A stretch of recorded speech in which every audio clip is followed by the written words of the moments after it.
अंशछेद अपूर्णांक दशांश अपूर्णांकामध्ये कसा लिहायचा त्याचा हा दुसरा भाग आहे। दुसरा भाग आपण बघणार आहोत।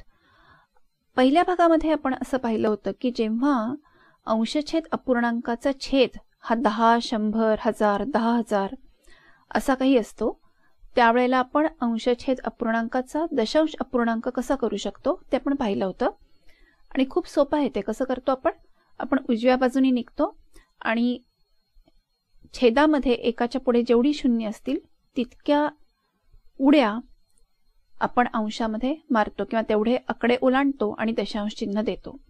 जसं की आपण ही दोन उदाहरणं पाहिली होती। 3/10 हा आपण लिहिताना 0.3 असा लिहितो आणि 3/100 लिहिताना 0.03 असा लिहितो।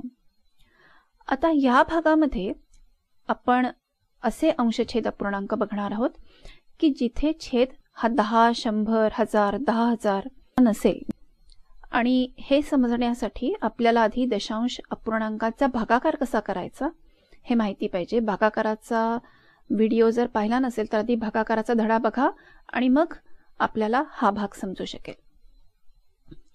उदाहरण घेऊया 9/16। आता हे जे रूपांतर करायचे दशांश अपूर्णांकामध्ये ते अगदी सोपं आहे।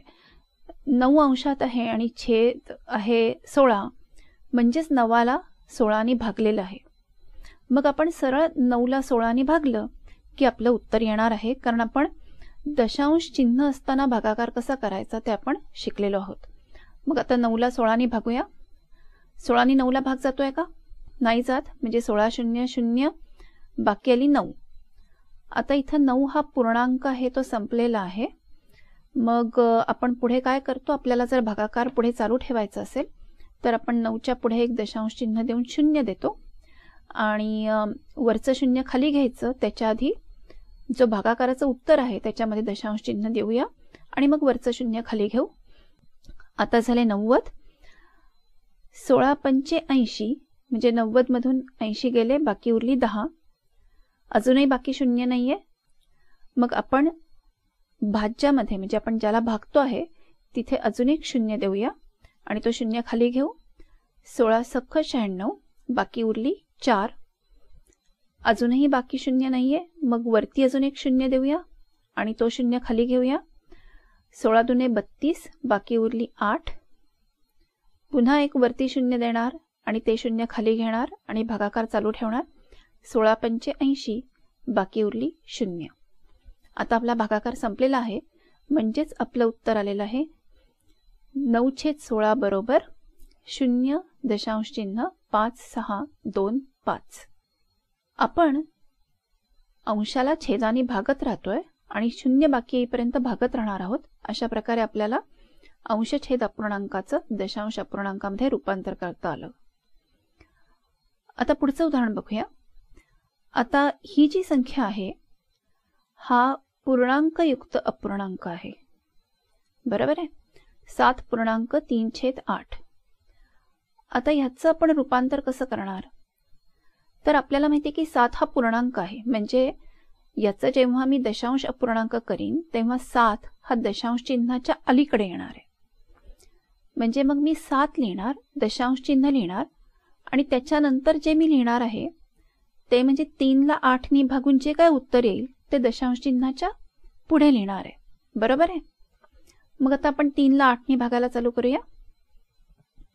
8 0 0 बाकी उरली 3। 3च्या पुढे दशांश चिन्ह लिहिलं आणि 0 लिहिलं। भागाकाराच्या उत्तरामध्ये दशांश चिन्ह देऊया, कारण पूर्ण अंकांना भागून झालेला आहे। पूर्ण अंकाचा जो भाग आहे त्याला भागून झालेला आहे आणि वरचा 0 खाली घेऊ। 8×3 = 24 बाकी उरली 6। वरती अजून एक 0 दिलं, 3 दशांश चिन्ह 0 0 आता झालंय आणि ते 0 खाली घेतलं। 8×7 = 56।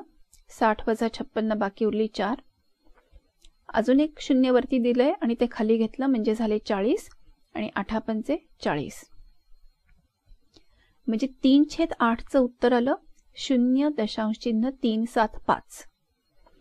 मग हा जो दशांश चिन्ह 375 आहे हा 7च्या पुढे लिहिला की आपला जो 7.3/8 होता त्याचा दशांश अपूर्णांक झाला 7.375। 3, 7, 5. आता आपण ही जी आत्ता पाहिली ती एक पद्धत होती. याला अजून एक वेगळी पण पद्धत असू शकते. कोणती?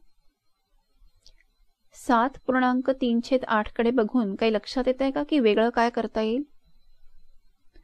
तर वेगळं म्हणजे ह्या अपूर्णांकाचा अंशाधिक अपूर्णांक करता येईल. बरोबर आहे? म्हणजे 8 7 56, 56 अधिक 3 59, 59/8 असा अपूर्णांक त्याचा करता येईल. आणि मग एकदा हा अंशाधिक अपूर्णांक झाला की ह्या अपूर्णांकामध्ये पुन्हा तसंच करायचंय. 59ला 8 ने भागलं की आपलं उत्तर येईल. ही झाली दुसरी पद्धत. आपण कुठलीही पद्धत वापरली तरी चालेल. मग आता या दुसऱ्या पद्धतीने मला काय करायला लागेल, तर मला 59ला 8 ने भागायला लागेल. 8 7 56, बाकी उरली 3 आणि पूर्णांकाचा भागाकार झालाय म्हणून 7च्या पुढे दशांश चिन्ह दिलंय. आता उरलेला भागाकार हा 3ला 8 ने भागायचं, म्हणजे आपण याच्या आधी जो केला भागाकार अगदी तोच भागाकार ह्याच्या खाली येईल. बरोबर आहे? आता आपण उरलेला भागाकार काय करणार, 3ला 8 ने भागणार आणि मगाशी आपण तेच केलेलं आहे. म्हणजेच या भागाकाराचं उत्तर सुद्धा 7.375 येणार, कारण की 7 पूर्णांक हे आत्ता आलेलेच आहेत आणि उरलेला भागाकार केला की पुढे 375 असे आकडे येतील. याचाच अर्थ कुठल्याही पद्धतीने केलं तरी उत्तर तेच येणार आहे. तुम्हाला हवं तर तुम्ही हा भागाकार पूर्ण करून बघू शकता.